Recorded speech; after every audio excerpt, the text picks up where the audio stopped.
This is an intro. Intro. Hustle and Flowchart with your boy, my boy, Matt Wolf and Joe Fair. Hey! What's up, everyone? Welcome back to the Hustle and Flowchart podcast. My name is Matthew Wolf. I am here with my business partner, Joseph A. Fear.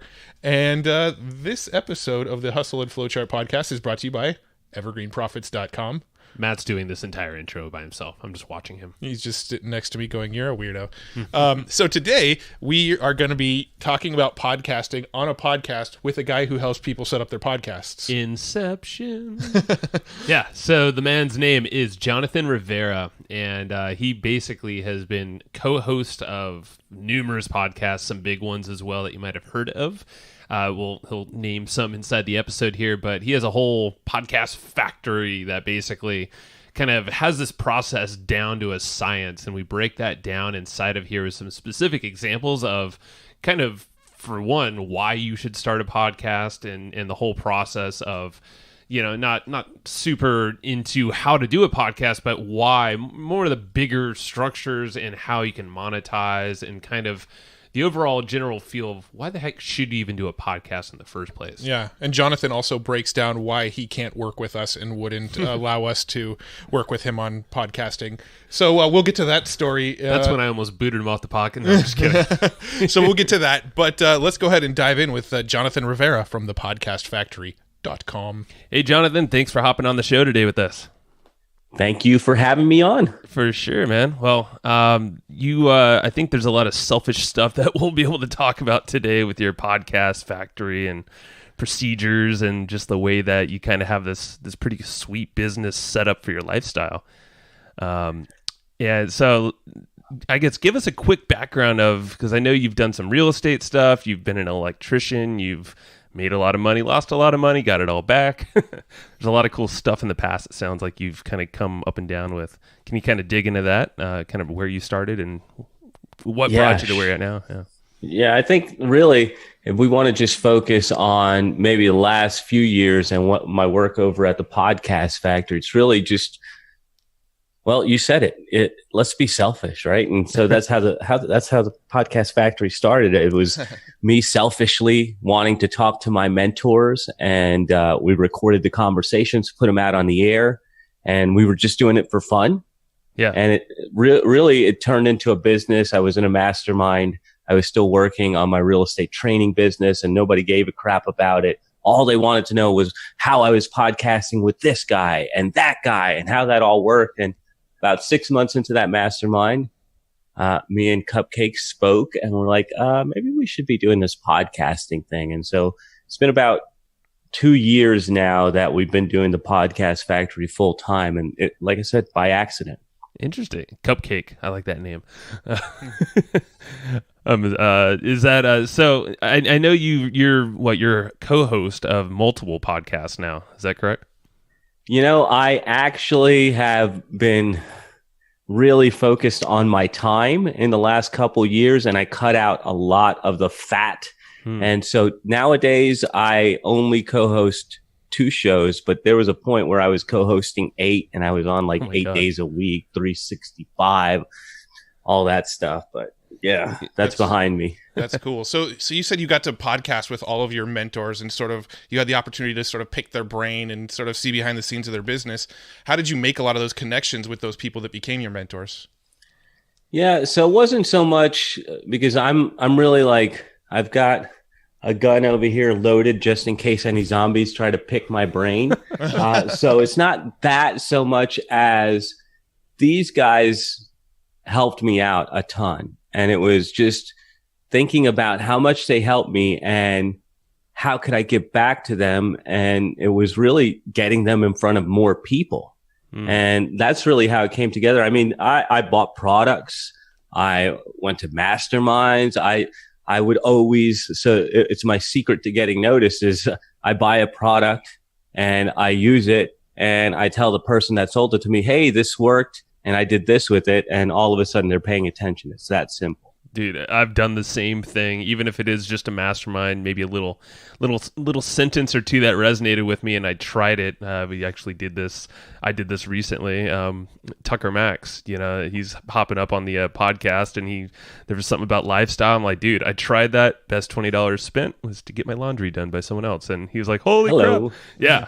But that got his attention, and I'm like, hey, mind popping on the podcast? And he's like, hell yeah, let's do it. I'm like, well, that was easy.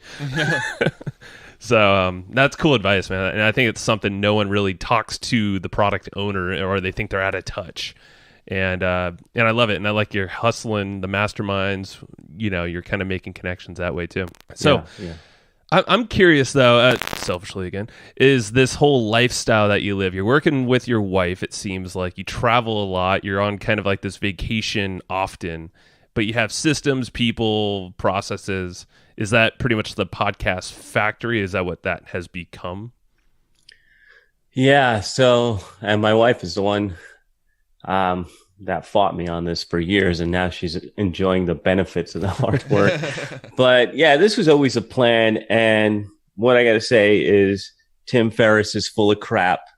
The mini retirements, no, I'm just kidding. I actually got into this whole internet thing with the Tim Ferriss 4-hour work week thinking, yeah, I want a team and I want people around the world working for me and I want to take mini retirements. I don't know how I can't remember how he does his mini retirements, but now for us, it's like we want to travel. And so what we do, since it's me, Cupcake, and our son, Huddy, he's not in school yet. So yeah, we're able to go and like in February was it? Yeah, January, February, we were in Utah 5 weeks, hit the mountains so hard, nice. Even though there wasn't much snow. Last year we did 2 of those. We did one in Utah and then we did the other one on the beach.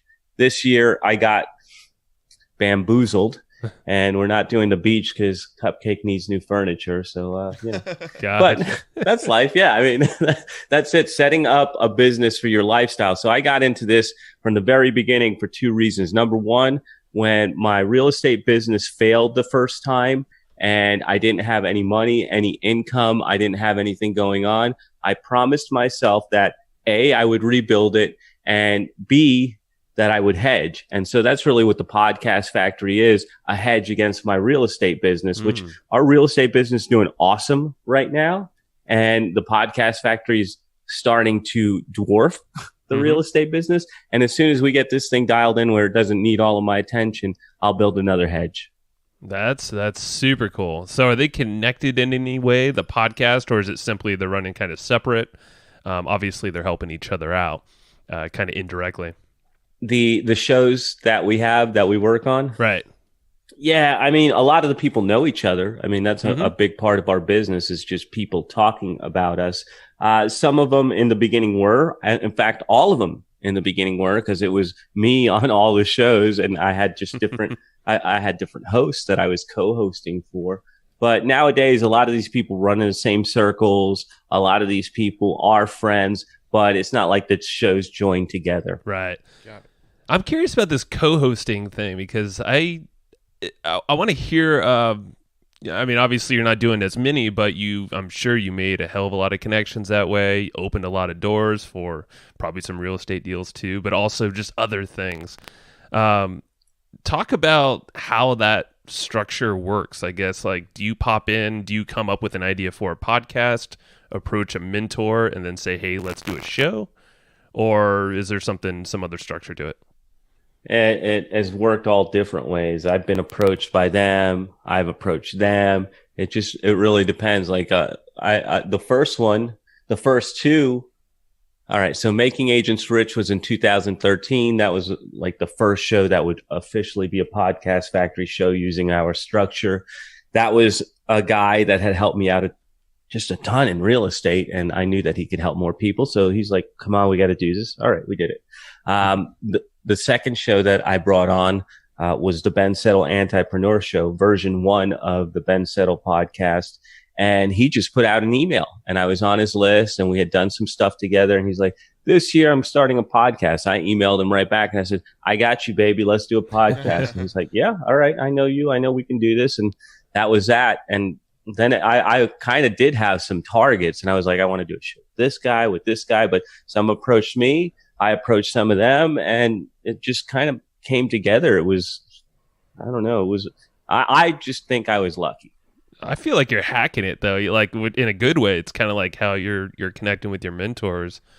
What is it like? Step one, get awareness. Buy their product, go to a mastermind, follow up with them, tell them something cool, and then if you see an opportunity, maybe it's someone you want to work with or a niche to get into. Hey, let's do a podcast and get to know them even further that way. Yeah. It's really just it's having fun and knowing that these guys have helped me and knowing that they're the real deal.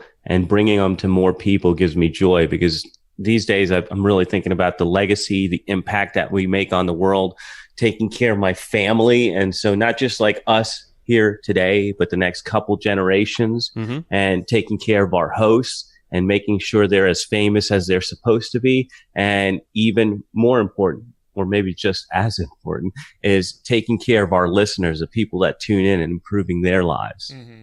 Now, with the Podcast Factory, can you kind of give us a breakdown of what you do with the people that you're involved with in the Podcast Factory? Like, what if we were to hire the Podcast Factory to work with us on our podcast? What does that entail? What does that come with?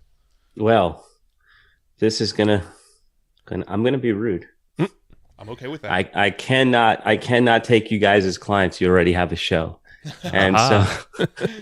Jesus, you're off the show. Fired. Get him out of here. Just kidding. Unless you're willing to restart, because I just don't like taking other people's stuff. And so I have a framework from beginning to end. And the way, right, in the future, and Cupcake has given me a hard time about this, because I don't take shows that have already started. I start from scratch. And that's because we go through brand identity.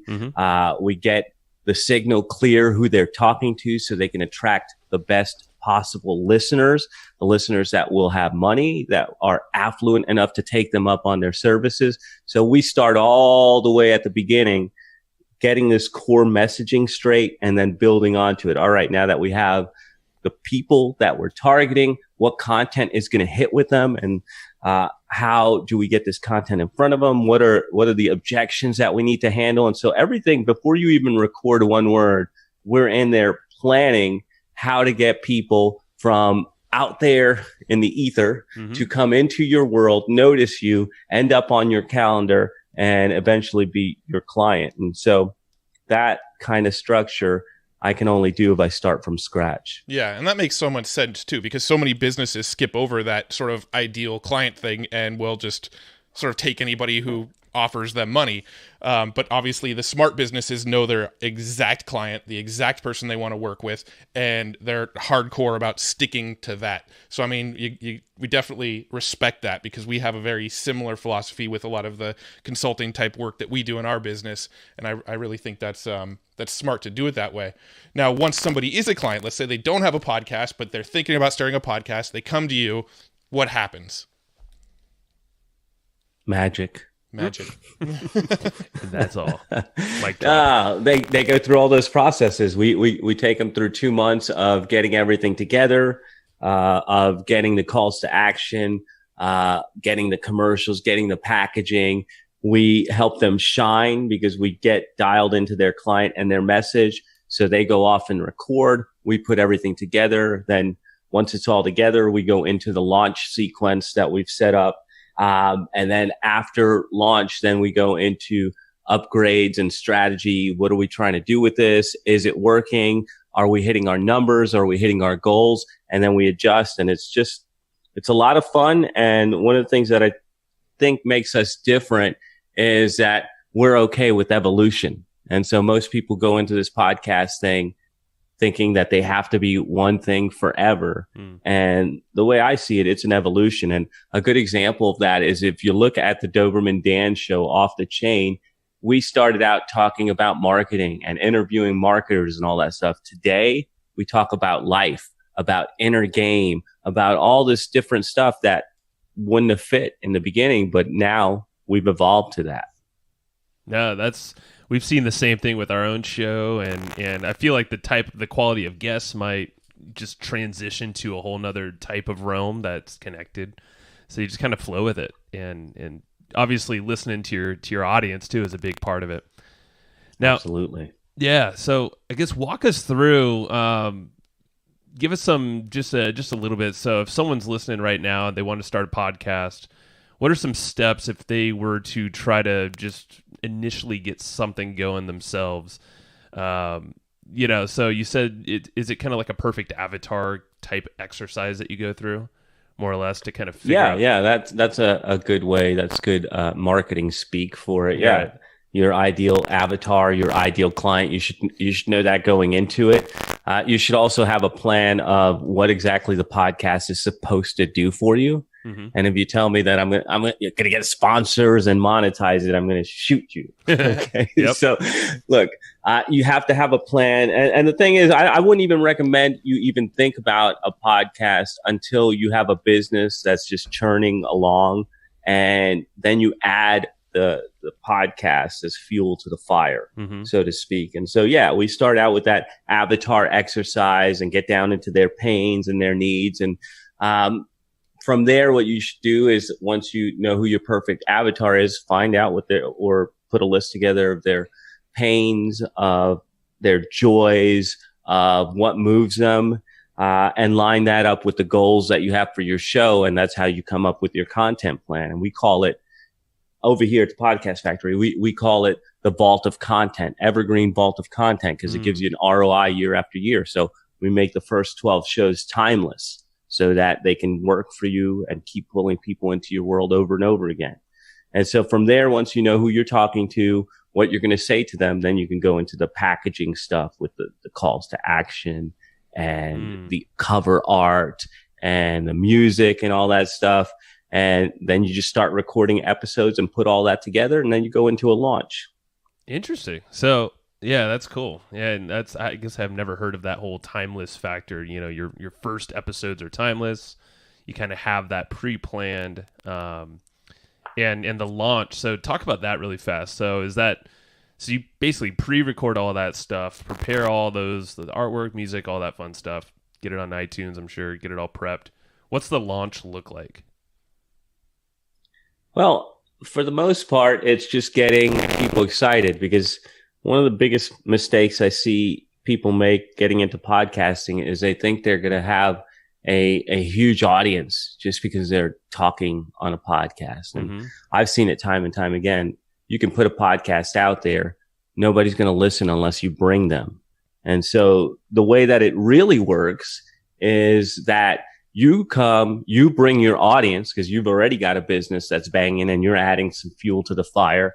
You bring your audience, you get them hyped up and excited about it. You get them pumped into that whole launch and plugged into that. And then from there, once that's going, that's when you can start expanding your audience. Because in the beginning, it's just going to be a tool for you to connect deeper with the audience you already have, turn some of those people who may not have been clients yet and been on the fence, turn them into clients. Then you're going to be able to fund the expansion. And that could be through your goodwill by putting those episodes out there and getting people excited and getting them to share. That could be through running ads. That could be through our work with syndication and cross-pollination and all that stuff. So it's really, you start with your own audience, you get that dialed in and running, and then you expand your audience from there.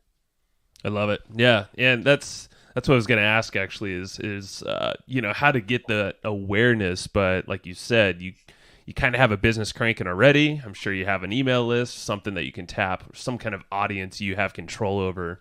And then, I mean, that's exactly how we started ours.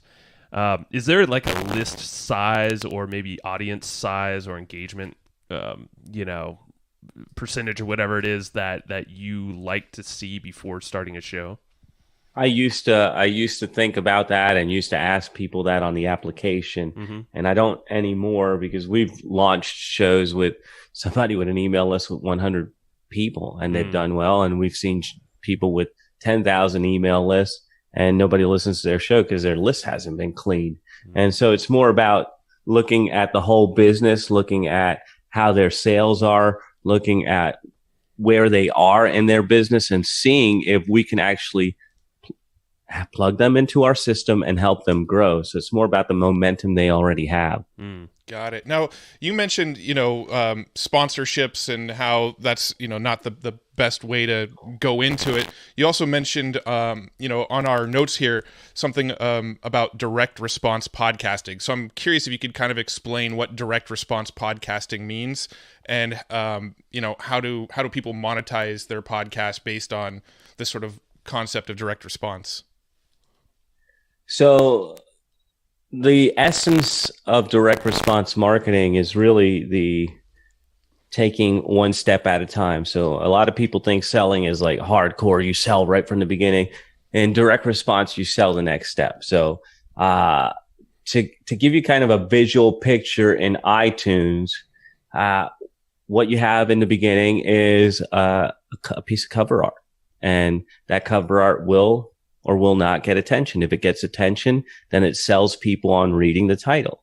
And if they like that title, it sells people on clicking and then reading the description. And if they like the description, then it sells them on looking at your episode titles and clicking one to listen. Then the music turns on and the intro comes in, and that sells them on, are you in the right place? Is it worth your time to listen? Yes, it is. So they continue listening. Then you putting on your performance gets people engaged. All right. So each step sells the next step. While you're on the show, that's where you do your selling to the next step. Go to the website and get this, or go over here and get that, or go there and do this. So each little part of it comes together. And what we call it in our framework is the client matrix, how to turn listeners into your best clients. And that's it. Looking at all the little steps that they take, one step at a time, getting them to do what you want them to do.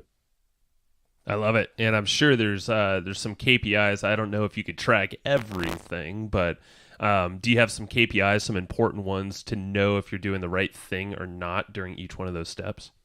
Yeah, the main thing that we look at is where they are with their revenue right now and where they want to go. And another thing that we're looking at now is ease of sale. So the people that we work with are usually high ticket, at least $3,000, usually 5, 10, 15 grand packages.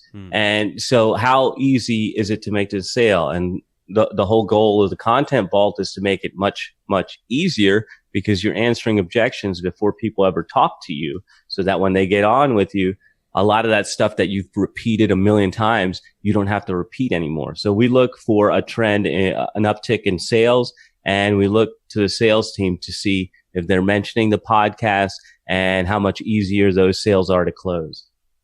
I love it. Yeah, so it's kind of, you're creating this funnel. It's just a new market you're kind of going after in this podcast, or a new medium that is. Now with another that angle, with that sort of pipeline that you mentioned of, the direct response actions that people can take, you've got, finding the podcast, reading the title, seeing the image, et cetera, all the way down the line. Are there any places where you find common bottlenecks where people don't tend to put as much focus as they should put? Yeah. So really, we try to avoid that. And so we set that up in the beginning, that this is what we're doing. This is how we do it. So where would the bottleneck be? I'll tell you, the real bottleneck is when they get in here gung-ho, and then they get into their own heads, and they're like, oh, well, I don't know if I'm doing the right thing, or I don't know about this title. So I have to play like coach to them, like, all right, snap out of it, slugger, go get them. And, the bottleneck is really most times in people's head, getting too caught up in the details. Yeah. And I remind them, look, you don't need to worry about the details. We got that handled. We're the podcast factory. We're a factory. We stamp these things out. All you have to do is follow the process. So yeah, I would say that would be the biggest bottleneck. I love it. I mean, I feel like that's most coaching, mentoring, anything you do. It's almost like there's like a babysitting factor to that. And not saying that is a bad thing, but they just almost have to check in with you for validation because they're just overthinking everything. Yeah. I've had I have 2 of those right now that I had to snap out of it this week, and that's why it's like top of mind. That's a good question. I mean, there's just so many things to podcasting. I mean, Matt and I are included. We kind of jumped into. We've had a few of them now over the span of a lot of years, but the initial handful, Matt, we kind of just jumped in, didn't have a total process, bit us in the ass in different ways, of course. And you kind of figure it out along the way. So I love the fact that you have a framework, you have this whole process here, someone that can just, if they want to, hire you out, you just take it by the hand and go with it. Because I mean, yeah, I could see that being, once you get into it, you're like, holy shit, there's a lot behind here. And yeah, I'm curious, do you, because we did this kind of intentionally / unintentionally, is that we kind of, instead of focusing on other platforms like iTunes, Stitcher, all that stuff to get our list, or our listeners to come to our podcast, we kind of leverage our email list and our website more or less as the main entry point. Do you recommend one or the other, or can you do both to kind of increase? I think it's super smart to focus as much attention as you can on your website, because that's where the magic really does happen. That's where you're converting people, tagging them, able to remarket to them later on, all that kind of stuff. So I absolutely agree that you need to have your website in the mix, and that's how we always launch website, email list, iTunes. We do all the syndicating already because we have connections in, so our hosts don't have to think about that stuff. But yeah, I would say that if you don't have it on your website, you're making a big mistake. Yeah. And also the other mistake that I see along with that is people just do one show, market it that week, and don't continue. And you have all this media that you've put together, and you're probably not leveraging it to its fullest extent. So yeah, I would say that start from your website, get that dialed in, website, email list, like you said, and then look for opportunities to branch out. That's the portion where we call the audience expander, reaching out to bigger pool of prospects. We worry about that so our hosts don't have to. So we're always looking when we were able to get to SoundCloud, we were able to get to iHeartRadio. I forgot who else just opened up. We're always looking for opportunities to get them out to where their audience could be, so that we bring them back to the website and the email list. Yeah. Spotify actually just started allowing podcasts. Spotify, that was the other one. Yeah. Yeah. So our biggest struggle has actually been, we have actually no problem getting people to our podcast, to listen to our podcast on our website, because we've built a mailing list off our podcast, and we do a lot of retargeting with Facebook and Google Display Network ads. Our biggest struggle has always been getting our podcast to get attention on iTunes. We've never managed to get it to climb the ranks in iTunes because we've literally never even tried driving traffic to it. So do you have any advice for people that are trying to balance both, grow the traffic on their website and their listeners there, but also, there's the discoverability factor over in iTunes, where if you kind of climb the ranks in iTunes, more and more people are going to discover you. So do you have some advice on balancing that and making sure that you're capitalizing from both angles? Yeah, don't worry about iTunes. That's a simple answer. Really, no. Well, I mean, in the beginning, our launch thing was focused on getting shows to the top of iTunes. We did that relentlessly, but they froze the charts, and I have no clue how the ranking works anymore anyways. And so we've the only thing that we ever do with iTunes anymore is in the beginning, in the early phase, in the honeymoon phase, we do mention to our hosts that it's probably a good idea to get some reviews. So we have one guy doing a contest to get reviews, another guy doing share to get reviews. But yeah, that social proof is valuable. But hey, I mean, if you can push traffic other ways, then why try to figure out iTunes? No, I mean, that's a very good point, and that probably wasn't the answer that Matt was looking for, but that's okay. Damn it! No, but I kind of like disappointed. I'm kind of not, to be honest, because I fucking hate iTunes. I'm very honest, because like what you just said, you can't track anything. They're freezing charts. You don't know how to read their charts. Like New and Noteworthy seem like they've been stuck for like a year now. Yes, not that new anymore. So yeah, I think that's something that's good for, honestly, us to hear too, because I think a lot of people getting into podcasting / our podcasters stress out over that. Yeah. And they try to put all their traffic tunes, and we've consciously said, like, no, we're not in control of iTunes. We can't do our remarketing. We can't, funnel them into something else. Yeah, I think a lot of people look at our podcast and go, I don't get it. I don't know why you're doing that. But what they're not seeing is that behind the scenes, we're building a massive list, and we're building out tons of retargeting pixels with data on what everybody's interests are. Right. So our goal has always been get them to the website, because that's going to build out the retargeting pixel. That's going to build our list. Right. So that's always been the focus. It's just been frustrating when, we could see our download numbers in Libsyn, and everybody kind of tells us that they enjoy our podcast, but we don't ever see it climbing the ranks, and it's totally an ego thing. It's like, I guess why should we really care that much? But just let it go, Matt. Let it go. Less stressors. He's having a meltdown over there. But look, this is a therapy session, right? You just sit and listen, and I just talk out all of my struggles, right? It can be. like we're on a podcast. To me, you guys got it right with the email list and the other scorecard, if you will. I don't even really pay attention to downloads. The scorecard for me and my clients is always, are you making more money? And I've watched clients double their businesses just by adding that fuel to the fire. And so if you're doubling your business, you go from 40,000 a month to 80,000 a month, downloads, iTunes stats, all that crap doesn't matter because you're too busy counting your money. No, what's the actual KPI you really care about? It's the money at the end of the day. You mentioned contest on growing your social proof, though. I mean, at the end of the day, that could help you not only raise social proof in something like iTunes, other platforms, but also grow your email list.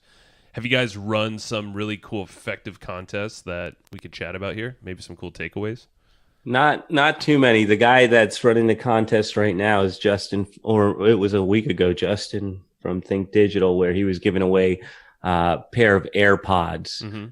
For the best review, and that worked. And years ago when we cared, Ben and I did some of those things where we do giveaways we just announce it on the show and be like, hey, best review by the end of the month gets this big prize. And so all that stuff works. But if you're not, if that, I don't know, doesn't contribute to the bottom line. So to me, it feels like 80-20. That's 80% bullshit. So let's just focus on the 20 that matters and that we can control. For sure. No, I love it. And I mean, if it can grow the list, and that's why we're more interested. It's like, okay, well, yeah, maybe if it's paired up with little social proof as byproduct, but if it grows the list, obviously that brings them into your ecosystem that you can control.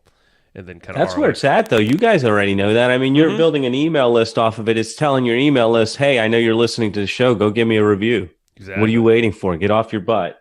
And so that, to me, what you're doing straight to email list is the best way. And then from there, once they're in your list, then you can do all that other stuff, like send them to do reviews or to your Facebook page or whatever you want to do after that. For sure.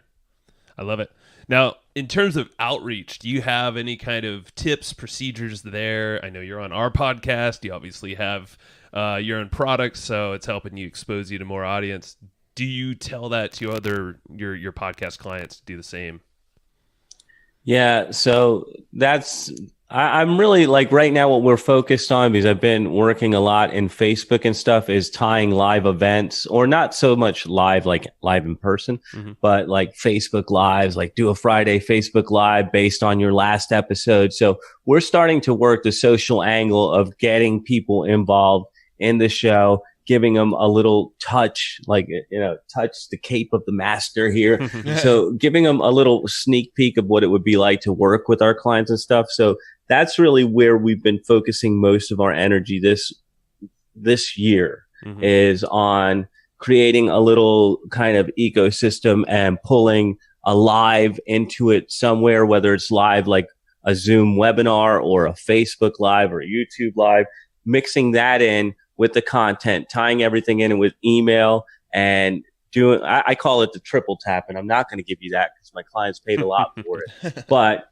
it's hitting them multiple times and then bringing them into a live event based off your podcast. No, I could see that, man. And the beauty with live streams, which we need to do more of, Matt and I, but I know you could retarget like crazy with any of these videos now, even on YouTube, obviously Facebook, and then lead them down that path. So fun. We haven't and so what's fun about it is if you start on the page, you can also advertise the event. And when the event goes and you have the video, then everybody that watches the video can be retargeted. And so it's kind of a self-feeding thing. Right.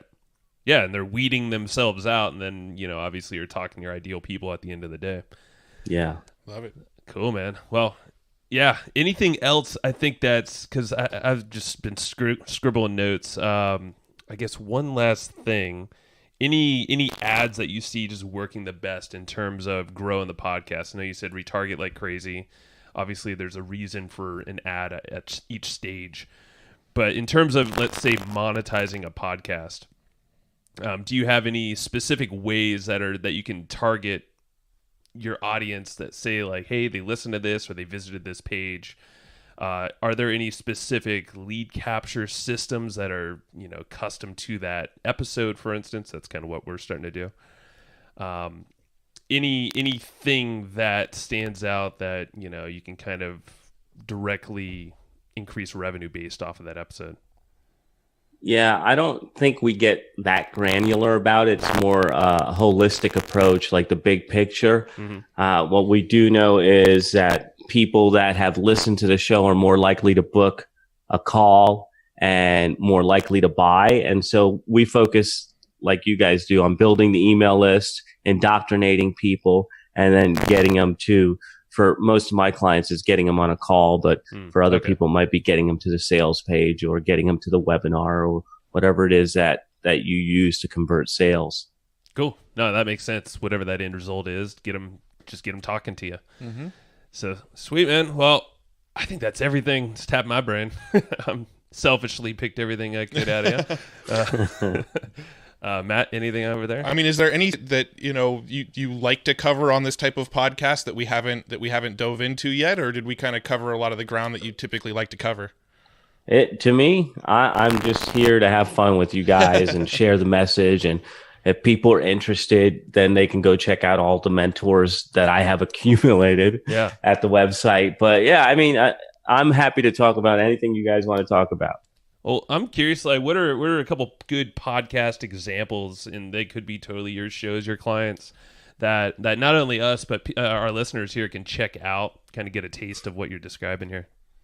Yeah, I don't think, like, the only podcast I listen to is No Agenda with Adam Carolla and John C. Dvorak, and it's like a political kind of men wearing tinfoil hat kind of thing. I hear you. I think that there's a lot of different options, and it's what suits your personality. Us personally, most of us just do solo shows. I like the co-host format. A lot of the stuff we do doesn't involve interviews, but it really depends on you and what you're comfortable with and what you're trying to achieve with that show.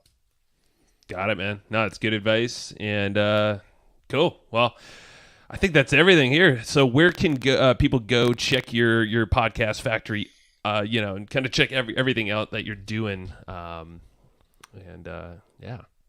Yeah, the main place to go is thepodcastfactory.com, thepodcastfactory.com. You can get a rundown of the people we do shows with. You can get a different sampling of different types of shows. There's marketing shows. There's shows for women, believe it or not. There's shows about lifestyle. And so you can pick a show and listen. And that's really it. I mean, if you're interested in working with me, once you end up on my site, you can figure out how to get in touch with me. Right on, man. Well, thank you, Jonathan. And go check out thepodcastfactory.com, and we'll see you next time. Thank you, guys. Thanks. All right. Thank you. And I hope you just enjoyed this episode you just listened to. Now, right now, before we sign off, I have a few things I would love for you to do. So the very first thing is to go find our guest on Facebook and tell them that you loved their episode with us. That's going to help them just feel good about themselves, but also it's going to spread the word a little bit more for us. So go find them on Facebook. Everybody's on Facebook, and go say that you love their episode and maybe one cool thing that you learned there. The second thing is to go to iTunes and subscribe to our podcast. Just look up Hustle and Flowchart and hit the subscribe button. And the very last thing, the third thing, is to leave us a review on iTunes or wherever you're listening to this podcast and help us spread the word more. That's how more people are going to get this awesome knowledge, this cool podcast training, and a whole bunch of other cool free training that we give out at evergreenprofits.com. So that's about it. Go find them on Facebook, go subscribe on iTunes, and leave us a review. You would be amazing if you did that, but you're always amazing. So thanks for listening, and we'll catch you in the next episode.